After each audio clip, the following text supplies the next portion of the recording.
Bonjour à tous. 1er janvier 2025. Bonne et heureuse année encore à tout le monde. Longévité. Que Dieu vous donne pleinement la santé. La santé par-dessus tout. Peu importe les difficultés. Peu importe la pauvreté immense qui sévit en Côte d'Ivoire. Je prie que l'être suprême vous donne la santé. Qui vous donne le courage et la force de résister à la galère, à cette pauvreté-là, à toutes ces difficultés. Parce que difficultés, il y en aura encore en 2025. Et je le dis sans faux fuyant, la meilleure méthode, le meilleur moyen par excellence pour toucher cette prospérité-là, c'est de permettre au président Alassane Ouattara d'aller à la retraite.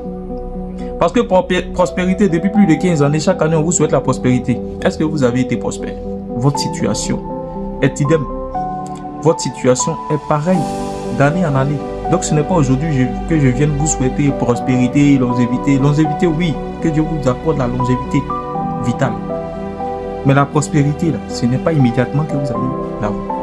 Donc, je ne vais pas vous mentir ici pour vous dire prospérité, richesse. Non, non, non, non. La meilleure méthode pour que vous touchiez cette prospérité-là, c'est de permettre au président Alassane Ouattara d'aller un peu se reposer.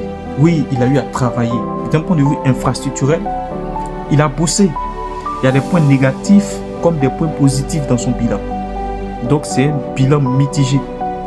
Mais aujourd'hui, après 15 années de gestion, on estime qu'il a eu quand même à faire tout ce qu'il pouvait. Ce n'est pas les 5 années qu'il vient clamer là qui permettront d'achever ou qui permettront d'aboutir tous les projets qu'il a eu. Sinon, si on veut procéder ainsi, il ne quittera jamais le pouvoir. Parce qu'on ira de 5 années en 5 années, de 5 années en 5 années. Le président Laurent Gbagbo avait seulement fait que 10 ans. On a estimé qu'il avait vraiment dépassé le quota. On a estimé qu'on n'en pouvait plus. 10 années, c'était trop. Le RDR aujourd'hui a 15 ans. Et ce sont les mêmes encore qui encouragent le président Alassane Ouattara à présenter une autre candidature. Donc, 20 années au pouvoir, de manière consécutive. Voyez-vous comment est-ce que le pouvoir perd souvent la tête à certaines personnes? Voyez-vous comment est-ce que le pouvoir est souvent plonge souvent l'être humain dans l'ivrognerie? Aujourd'hui, autrefois, c'était eux qui critiquaient les 10 années de pouvoir d'un candidat, d'un acteur politique. Aujourd'hui, ils sont au pouvoir, ils ne veulent plus quitter le pouvoir. Et donc, pour toucher cette prospérité-là, permettons à son excellence, le président Alassane Ouattara, d'aller au moins se reposer. Parce qu'il a eu 15 années pour nous montrer de quoi est-ce qu'il était capable. Et en ce qui concerne la prospérité, vous êtes d'accord avec moi? Selon les chiffres de Bloomfield, de par l'autruchement de son PDG Stanislas Zézé, les Ivoiriens contribuent seulement à 5% de la richesse. C'est-à-dire vous avez plus de 80% des entreprises locales qui appartiennent aux Ivoiriens, mais qui contribuent à pratiquement 5% de la richesse nationale. Quand vous avez 20% des multinationales étrangères qui contribuent à hauteur de près de 95% de la richesse nationale. Donc dites-vous systématiquement que les 95% des richesses créées par ces multinationales-là seront rapatriées dans leur pays d'origine. Les Libanais qui créent de la richesse en Côte d'Ivoire rapatrient leur richesse au Liban. Les entreprises françaises qui créent la richesse en Côte d'Ivoire, elles rapatrient leur richesse en France. Ainsi de suite pour d'autres pays qui sont représentés par leurs multinationales en Côte d'Ivoire. Voilà pourquoi aujourd'hui l'Ivoirien est pauvre. Voilà pourquoi aujourd'hui, peu importe le développement formel à travers les infrastructures, l'Ivoirien restera toujours pauvre parce qu'il ne profite pas de la richesse créée. Voilà pourquoi j'ai simplement qualifié le PIB ivoirien de PIB flafla. Ici en Europe, on peut considérer ce PIB-là parce que ce sont leurs propres entreprises qui créent cette richesse. Et ces entreprises payent les impôts. Ces entreprises contribuent à la vie économique de leur pays. Ce sont les entreprises qui appartiennent aux locaux.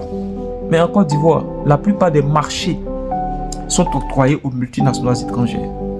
Voilà pourquoi on nous dit de considérer plus le PNB, qui est le produit national brut, qui est la richesse créée par des nationaux, par des Ivoiriens, à l'extérieur comme à l'intérieur de la Côte d'Ivoire. C'est ça un peu. On n'est pas obligé de faire un doctorat en économie pour comprendre quand même certains thèmes. Je vais dire certains thèmes. Ça, c'est du béaba. Pour vous expliquer simplement que l'Ivoirien, peu importe les années qui se succéderont, l'Ivoirien restera toujours pauvre. Donc mon vœu, mon meilleur vœu en cette année 2025, c'est que le RHDP passe un peu le flambeau à un autre parti politique. Et je prie que tous les leaders politiques de l'opposition s'unissent autour du président Tidjane Thiam pour conquérir le pouvoir d'État en 2025. Pourquoi je le dis? Parce que nous avons besoin d'une année, d'un quinquennat transitionnel. Et pour cela, nous avons besoin d'un acteur qui n'a rien eu à voir avec tout ce qui s'est passé en Côte d'Ivoire. Cet acteur pourra planter le décor de la réconciliation véritable. Parce que ce n'est pas que Tidjane Thiam que cette réconciliation ne peut être véritable. Non seulement il garantira la sécurité aux militants RHDP aujourd'hui qui ont peur et qui sont instrumentalisés par les cadres du RHDP, leur faisant comprendre que s'ils perdent le pouvoir, il y aura donc, on va dire, des répressions à leur encontre. Donc, le président Tidjane Thiam pourra quand même assurer la sécurité de ces personnes. Et aussi planter le décor de la réconciliation. Oui, la réconciliation véritable, parce qu'on a besoin d'une véritable réconciliation.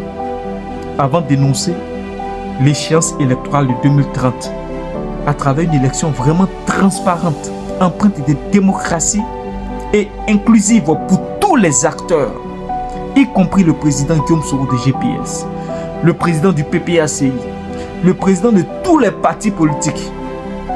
Nous aurons enfin une élection transparente, démocratique et la passation du pouvoir.